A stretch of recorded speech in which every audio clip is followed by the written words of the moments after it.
Welcome back to Gold Derby. I'm Christopher Rosen. I'm so pleased to be joined by Hong Chau, whose big year continues with her acclaimed performance in The Whale opposite Brendan Fraser. I wanted to start. What was it about this project that really stood out for you when you were first approached to play Liz? Everything about it, from the top down. Our director, Darren Aronofsky, our star, Brendan Fraser, and the script. I think it's so unusual for a film to be adapted from a play and then still retain so much of the original play. We didn't open it up, try to make it bigger. It stayed very theatrical, and I was curious to see how Darren would pull that off. So it was obvious to me that the role of Liz is the best friend, but she is so complex and not your typical best friend, and that was really attractive to me. I was still very hesitant about taking it on initially because I had just become a mother and was very happy to stay at home and was not itching to go back to work. But it was really thinking about the story and Charlie's struggle to reconnect with his daughter that I found so heartbreaking. Yeah, for sure. I think, and it does, as a parent, I think it does really speak a different, I mean, maybe as a parent watching, I was like, I think it does speak to certain things that you're like, it is maybe more emotional than for non-parents, not to do parent privilege or anything, but I was like, oh, it is interesting. Yeah. Even though I was a parent at the time I read the script for the first time, a year had passed, and my daughter was a little older, and I watched the film. Darren screened it for me, and I watched it with my brothers for the first time. And I came home and I was saying to her, "You're wonderful. You're amazing. This essay is you." As she was ripping up something she wasn't supposed to rip up. But it does hit you differently as a parent. Yeah, definitely. Can you talk a little about like how you mentioned like how Liz is like the best friend for Charlie and stuff, but I mean, they have obviously like a very codependent relationship and all these different things. How did you kind of think about their relationship? And I guess how did you talk about their relationship with Samuel, I guess? I'm a little bit of a weirdo in that I don't like to discuss the character too much, either with the director or my scene partner. I much prefer to just put it on its feet and to make discoveries that way. I think you can just talk about a character to death or about circumstances, and what you end up seeing isn't necessarily what you can get very analytical about in your head. So we had a 3-week rehearsal period, which was such a gift because there was a lot of scene to get our heads around. We rehearsed it just like a play while the set was being built on another stage. We rehearsed in a separate space, and they put tape on the ground that were the exact dimensions of the set that we were going to be filming on.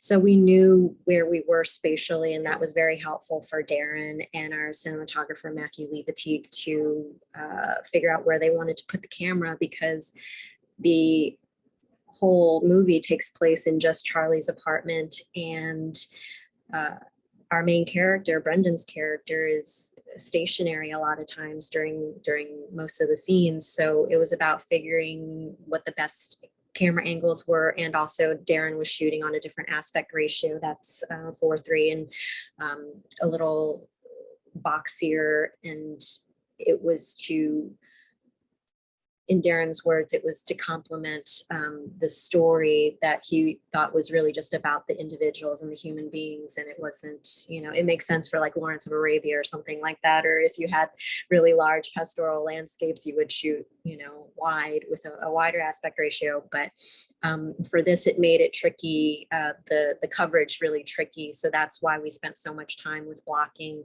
and figuring out what the best physical placements for us to be were. And then with you as an actress, I would imagine too, the less you have to think about that, probably the better. So having that rehearsal would have maybe helped a lot as well, right? Like that kind of thing. Absolutely. I found it a little restrictive at first, because when you tell me rehearsal, I think that it's just going to be this really loosey-goosey experience where you can come in, still with the script in your hand and just figure it out and muddle your way through. But Darren wanted us to hit the ground running. He wanted us to be completely off book by the time we got to rehearsal and just try to be as productive as possible in that short amount of time, because we didn't have a huge budget. This was a really hard film for Darren to make, even though he's Darren Aronofsky. Right. It was a really hard film to find financing for and to find a lead actor for. So it took them about 10 years to get it done. Yeah, for sure. I spoke to Darren and Brendan, and they both speak so highly of your performance, which obviously I think is apparent just watching the movie, that I'm not surprised to hear them say that. But Darren was saying like how you could give almost like a different read on every scene, right? Like so even though it's funny, you were saying like, even though you're kind of like used to maybe being more loosey-goosey, I guess you still had some some freedom, it seems like, at least he was saying, in the shooting of it. I guess can you talk about like how, like, I guess that process for you and how that kind of like helps you connect with Brendan and like in the scenes, like doing different reads on lines or whatever it is, I guess. I think it was just, again, that rehearsal period, it allowed me the time to just get over my awe of working with Darren Aronofsky. I found myself able to just tune Darren out after a while. And then once I let what he and Maddie were doing go to the background a little bit, I was able to focus more on just Brendan and the text and working on that. And I think what Darren's talking about in terms of finding a different or a different iteration or variation on a scene is just about knowing a character, their history, the relationship with the other character, like the back of your hand, so that you can not necessarily improvise. I don't like to improvise. I like to stick to the script, but you're able to flip the words a little bit and think about, well, maybe it's this, maybe it's that, and it all makes sense because you know that history really well and who they are. So that, again, I credit it to that rehearsal period that we had. It gave me the time to do that. It's funny. I'm not to put words in, but it sounds like you were a big fan of Darren Aronofsky prior to this, as I am also. But you've also worked with so many incredible directors, right? In a short amount of time: Paul Thomas Anderson, Alexander Payne, Darren Aronofsky. I could go on and on. Kelly Reichardt, obviously, like all these great filmmakers. Not to compare Darren to them, but I guess what was like. I feel like he gets these incredible, like, great performances, like he's known for that, right? Like Ellen Burstyn or Jennifer Lawrence or Hugh Jackman, you in this, Brendan, obviously. Like, what is it? What do you think it is about him that like allows actors to succeed so well? I think he finds good actors, the right actor for the role to begin with, and then he creates an environment where they can thrive and they feel supported. Outside of the normal, what you think of as the normal needs of an actor, I had just had a baby. I needed to go take care of her and to pump in between setups, and he was very supportive of that. The very first time I spoke to Darren was over FaceTime, and I had my daughter and I was feeding her against my chest, and he was totally unfazed by it. And he said, "Do what you need to do, and we'll just keep talking, and it's all good." And I think that set the tone and was indicative of how the rest of the shoot would be. Everybody that I worked with, the producers, were very thoughtful. They got a separate room for my baby if she wanted to come and hang out. That was separate from my dressing room. And our first AD, this wonderful Italian man, Duce Fabri, he pulled me aside and he was like, "I think you're so courageous to be a new mom and to come to work right now. I am so in awe of you, and you let me know if you need me to do anything. If you need to go pump or need any time for anything, you just let me know." And so I just found it so surprising, because you think that you just assume that it's going to be an inconvenience for a production, and it wasn't taken that way at all. So I just really love them for that. Yeah, definitely. Then I think that like comfort level that you're talking about there obviously is, I think, apparent. Like, if you feel comfortable, then you're going to maybe do better work than you would if you weren't. So that is very, very good to hear. Can you talk a little about, like, obviously, like, you're working with Brendan here. It's an incredible performance, a humongous physical transformation as well. Like, all the, it is, and emotionally so heavy. The material is so difficult, I guess, too. Can you talk about, like, working with him? Like, again, I'm imagining that 3 weeks of rehearsal time was really key, but I guess, how did you find working with him and, like, kind of getting this relationship between Liz and Charlie to the way we see it on screen?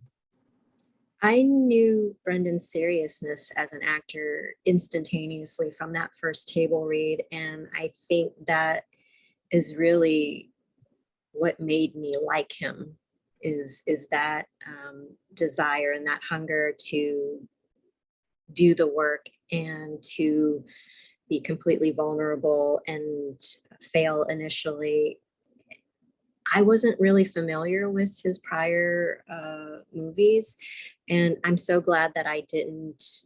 I didn't have the time because I was a new mother, but I just did not have the time to Google him or to watch his older films, and it allowed me the opportunity to just meet him as he is, and to start from there. And he's just a really special human being, Brendan Fraser. He just radiates kindness and warmth and gentility, and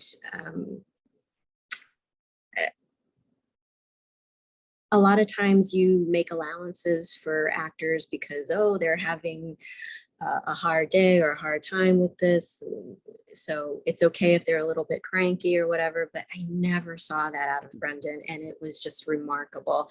I dealt with a prosthetic a little bit on Downsizing because my character was an amputee in that movie, and so I had that experience of having people buzzing around while I was trying to focus and prepare before they called action, and just watching Brendan having to go through that, but 100 times worse, because I mean, there was just so many, it was so intricate because the suit he had was so beautiful and just completely seamless. And but that took a lot of work to maintain. And Brendan was so beautiful with everyone who was working around him, but he never closed himself off. It wasn't like he, went inside himself and just was quiet the whole time. He was still receptive and present. And I found that so remarkable. And I will take that with me on every project, because it's like, there's no excuse for you, because if Brendan Fraser could do what he did, then there's no excuse for you to be a jerk right now.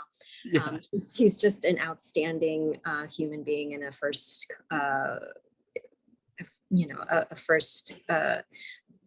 first-rate actor in terms of his professionalism. Yeah, I think that humanity that you're talking about there, like, comes through obviously in the performance, and is what kind of elevates this movie as well, right? Like, I think having him in that playing Charlie is what really, like, it's a great alchemy, I guess, together. Yeah, I think Darren was saying that in the stage production that he saw, and also Sam chimed in on this and agreed as well, that all of the actors who had played other versions of this on stage, had never played it with the kind of optimism and positivity that Brendan imbues Charlie with.